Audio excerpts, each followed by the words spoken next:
Hey everybody, welcome to another episode of Balls and Strikes, brought to you by Americans for Good Government. I'm again here with Ken Buck, former congressman from Colorado. Ken, good to see you today. How are you doing? I'm doing great, Gary. I'm running around, my head chopped off, but I am doing great. Just a lot of errands to do. So Ken, another socialist-related item in the news. 5 days ago, Analilia Mejia, who's Bernie Sanders' former national political director, endorsed by AOC and other progressive establishment leaders, she won the New Jersey 11 special election by 20 points, replacing the more moderate Mikey Sherrill with what the Heartland Institute calls, quote, perhaps the most socialistic member of Congress. Excuse me. She won in a wealthy suburban district that was a Republican stronghold less than a decade ago.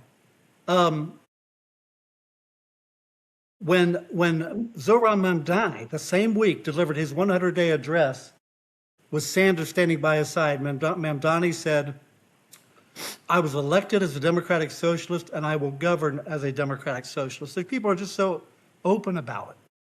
I mean, when you've watched the progressive movement, as we were talking just a minute ago, evolve in this country, Democratic Socialists now winning in wealthy suburbs, is that just the next iteration of the progressive playbook with better branding?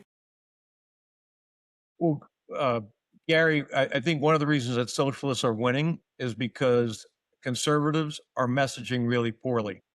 We need to make sure that people understand what our message is. We are not hateful. We love people, a lot of us based on our faith, but we also have a long history in this country of the constitutional republic working and capitalism working. And the reason why people are living in a wealthy suburb is because they have made money in a capitalist system. And if we don't message and we don't put up great candidates and we don't have national leaders who are revered by the people, we end up with people looking for alternatives. And sometimes those alternatives are repugnant. But, you know, when I look at the fact she won by 20 points, it's like, that's another example of what I'm talking about. It's frightening to me that so many people are buying into this, you know, something for nothing, free things for everybody. And frankly, as you're kind of indicated, I think our party, the Republican Party, has not done a good job, not only of not pushing back, but too often even joining in on that message, don't you think? Absolutely. The idea that Republicans are going to vote for healthcare subsidies that were supposed to be only a year and a half long and then extended over and over again. So they were basically a giveaway, and Republicans felt I stand a better chance of winning my election if I vote for this, regardless of our national debt being over $39 trillion, regardless of the deficits that we're running in this country. That's a huge problem. Ronald Reagan talked about painting with bright colors. I think he said bold colors, not boring pastels. And we are not drawing a sharp line with the Democrats and the socialists. Absolutely. And we're also joining with the Democrats in the spending spree, the overall spending spree. Let me talk about this GAO report. The Government Accounting Office released a report on April 15th, one of our favorite days of the year, tax day, that between $233 billion and $521 billion, or $500 billion, found that much has been lost by the government every year to fraud. The report found that all federal programs and operations are at risk of fraud.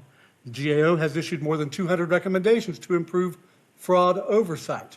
Now, Representative Pete Sessions has introduced the Fraud Prevention and Accountability Act to create a permanent inspector general for fraud. Ken, how do you make a number like $500 billion real to people especially at tax time as they're filing their taxes.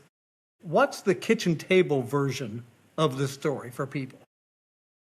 Yeah, it's a great question. It was one thing when we talked about millionaires or programs that cost millions of dollars, and then billions. But when you're talking about a trillion or a half a trillion, trying to get your arms around that number is just incredible. But can you imagine losing that much money? And I don't remember. I remember the report. I don't remember whether the time frame was 1 year or 5 years. Doesn't really matter. At some point, it adds up and is a huge sacrifice. But the interesting thing to me is, Pete Sessions, he was my older brother when I was in the House. He was a mentor of mine, and I love Pete. But the bottom line is, we don't need more government to root out fraud. We have inspector generals, we have a government accounting office, we have a lot of offices that are able to identify the fraud.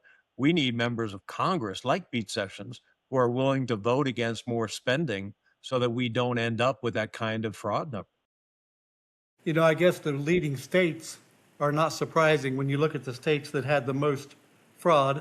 Number one, California, $180 billion, followed by Minnesota, $9 billion, New York, $6.5 billion, and Illinois, over $5 billion in fraud. It's kind of the usual suspects, and I don't think that's a coincidence. Do you? No, I think the blue states are going to lead in fraud. I think they're going to lead in expenditures on social programs. I think California being that much that far out ahead of everybody else is really something that's amazing. Something that at some point a Republican administration and a Republican Congress have to say this is enough. California, you can't keep receiving all this money in these different ways. They do their very best to shut down businesses. Businesses are leaving all the time to Texas and Florida, and yet the federal government just keeps pumping money into California. And this goes back to the Nick Shirley story. I mean, here's a guy out there. Nick's not the only one out there trying to uncover fraud, but he's become very well known for that focus. Here he is trying to uncover this fraud in California particularly, and other places. And yet the pushback is not to help, not to uncover this, but let's find ways to, number one, excuse it, or to criminalize even uncovering it to begin with. Right. And if you look at the criminal laws in California, they're not going to punish this kind of fraud. If you look at the prosecutors that Soros has supported in California, they're not going to prosecute this kind of crime. And it makes the police officers and others who are investigating this, it demoralizes them, and it is a counterbalance to what they're trying to do. So the enforcement mechanism is gone. And if you shut down the Nick Shirleys, all you do is keep getting money and giving it out in fraud payments. Well, Ken, listen, thank you for being again with us today. Americans for Good Government is fighting hard to do exactly this type of thing: expose fraud, hold people accountable, tell the truth about government finance, about government waste, and so on, and keep fighting the good fight. Gary, thanks for your great introduction for issues and your knowledge, and keeping this conversation going. I love these. I look forward to the next one. Same here. Thank you. See you next time, everyone.